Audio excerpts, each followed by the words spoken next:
तर आता आपण आलो आहोत आपल्या रिसॉर्टमध्ये. किती सुंदर आहे हे, खूपच छान आहे. सगळ्यांना खूप आवडलं, कारण की रिसॉर्टपेक्षा पण त्याच्या आजूबाजूचे जे वातावरण आहे, म्हणजे जो निसर्ग आहे, झाडं खूप आहे आणि प्रायव्हेट बीच खूपच जवळ आहे. तर ती सगळ्यात चांगली गोष्ट आहे की ते सगळं बघण्यासाठी आम्ही थोडासा मॅप यूज करायचो अधूनमधून. कुठं जायचं आहे, काय करायचं आहे, ह्या सगळ्या गोष्टी करण्यासाठी मॅप पाहायचो आणि मग त्या डायरेक्शनला जायचो. इकडे जेवण, इकडे प्रायव्हेट बीच. आता आपण चाललो आहोत. आल्या आल्या सगळ्यात पहिल्यांदा आपण जाणार आहोत सनसेट बघण्यासाठी प्रायव्हेट बीचवर. तर कॅव्हेलॉसिन बीच आहे हा. आणि आता आपण बघूया की किती सुंदर निसर्ग दिसणार आहे आता आपल्याला.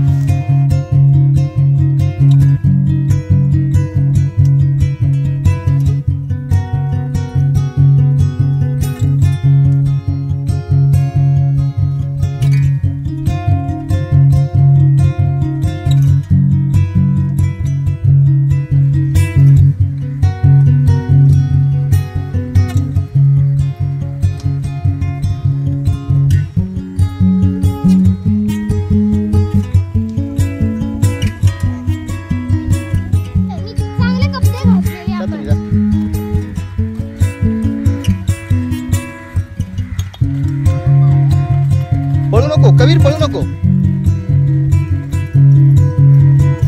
ए थांबा, तिथे थांबा, तिथेच थांबा, तिकडे बघत राहा.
आता आपण प्रायव्हेट बीचवरून आलो आहोत आणि आता आपण रात्र झाली आहे, 7 वाजले आहे. Very good. आणि तरीसुद्धा मुलांना स्विमिंग पूलमध्ये खेळायची इच्छा झाली म्हणून आपण थोडंसं स्विमिंग पूलमध्ये त्यांना खेळून दिलं आणि मग थोडंसं नाश्ता जेवण करून बाजूला लगेच आपण उद्या सकाळी रेडी राहणार आहोत. पण रात्री अचानक पाऊस आल्यामुळे सकाळी वाटत होतं की आपल्याला बाहेर कुठं एक्सप्लोअर करता येईल की नाही, पण काही नाही. आम्ही रात्र झाली आणि त्याच्यानंतर पाऊस सुरू झाला, अंधार होता.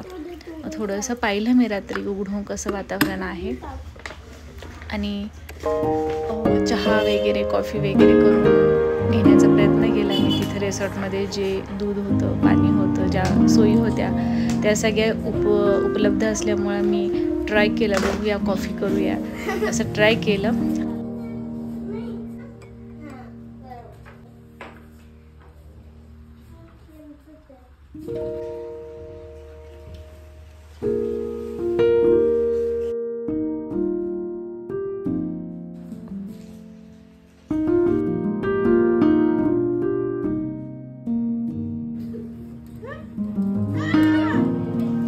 सकाळ झाली आहे आणि आता सगळ्यांचं आवरूनही झालं आहे.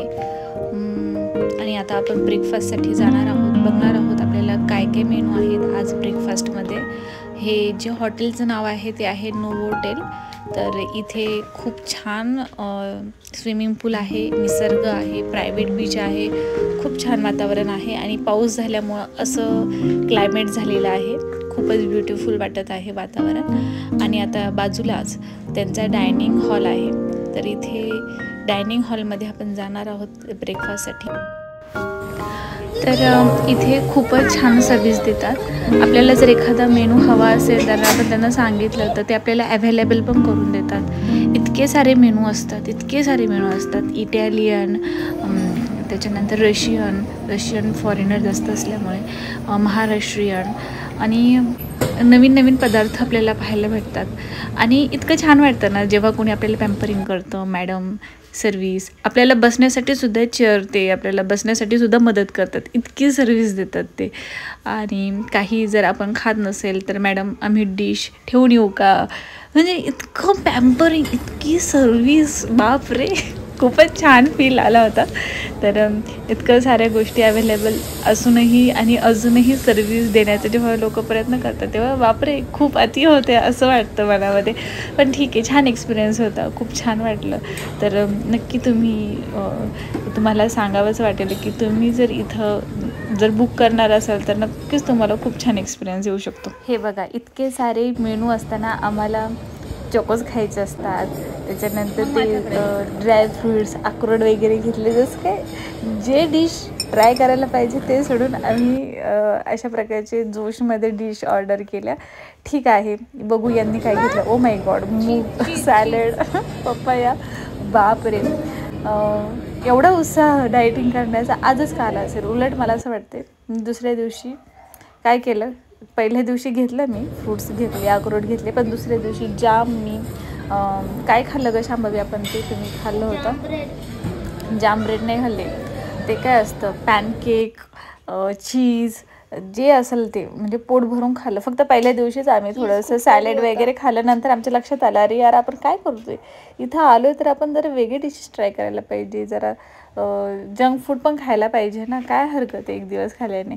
आणि मग आम्ही दुसऱ्या दिवशी आजारी नाही पडलो आम्ही. दुसऱ्या दिवशी सगळं ट्राय केलं, डोसा, पॅनकेक, त्याच्यानंतर जे असेल ते, जे पण काही असेल ते, पास्ता, हे ते सगळं आम्ही ट्राय केलं.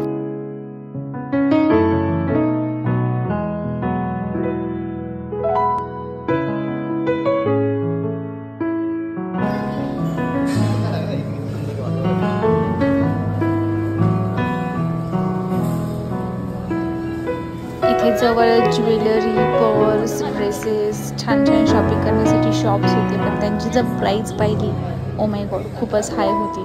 त्याच्यामुळं लांबूनच आम्ही त्यांना टाटा बाय बाय केलं आणि वरती थोडं स्टेअर्स होतं तर तिथं आम्ही पाहण्यासाठी गेलो.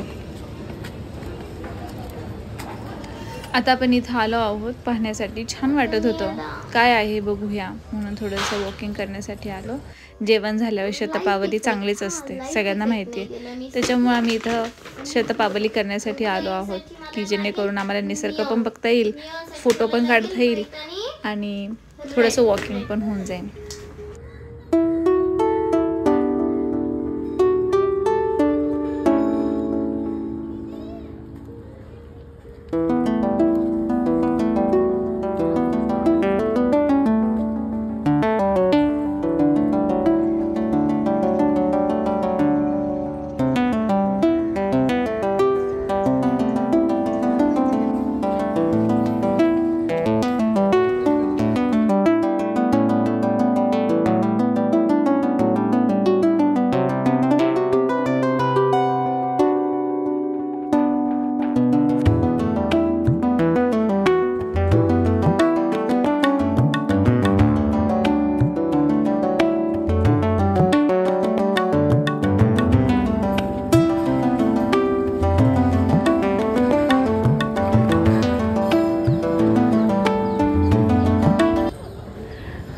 ब्रेकफास्ट झाल्यावर आम्ही कुठेही न जाण्याचा निर्णय घेतला. संध्याकाळपर्यंत आम्ही ज्या गोष्टी अवेलेबल आहेत त्याच गोष्टी एक्सप्लोअर करणार आहोत.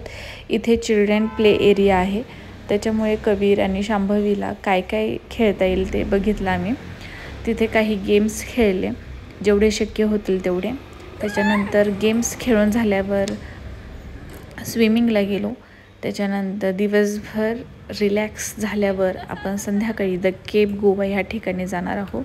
द केप गोवाचा व्हिडिओ तुम्हाला नेक्स्ट व्लॉगमध्ये दिसेल. हे जे आहे इथे स्पा आहे, इथं सोहम म्हणून लिहिले आहे, तो जो आहे तो स्पा आहे. तर अशा प्रकारे खूप साऱ्या फॅसिलिटीज इथे आहेत, आपल्याला पाहायला भेटतील. त्याच्यानंतर डेटिंग करण्यासाठी खूप छानपैकी सजावट केलेले टेबल आहेत. हे बघा किती सुंदर प्रकारे सजावट केलेली आहे. रात्री लायटिंगमध्ये हे डेटिंगसाठी येणाऱ्या व्यक्तीला खूपच अट्रॅक्टिव्ह फील करून देते. तर अशा प्रकारे शांभवी आता घरी चालली आहे. तिला स्विमिंगचे ड्रेस घालून स्विमिंग करायचं आहे. तर अशा प्रकारे आपण दिवसभर इथेच थांबणार आहोत आणि संध्याकाळी मात्र द केप गोवा अशा सुंदर ठिकाणी आपण जाणार आहोत.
अशा प्रकारे कबीर खूप वेळ पाण्यामध्ये श्वास रोखून ठेवण्याचा प्रयत्न करत आहेत आणि आता स्विमिंगही झाली आहे. तर आता आपण संध्याकाळी आता चाललो आहोत द केप गोवा ह्या ठिकाणी. द केप गोवा हे खूपच सुंदर ठिकाण आहे. तर ते मी नेक्स्ट व्लॉगमध्ये तुम्हाला पूर्ण ते नेचर वगैरे दाखवणार आहे. तर आता आपण भेटूया द नेक्स्ट व्लॉगमध्ये द केप गोवा. तोपर्यंत bye bye and thank you for watching.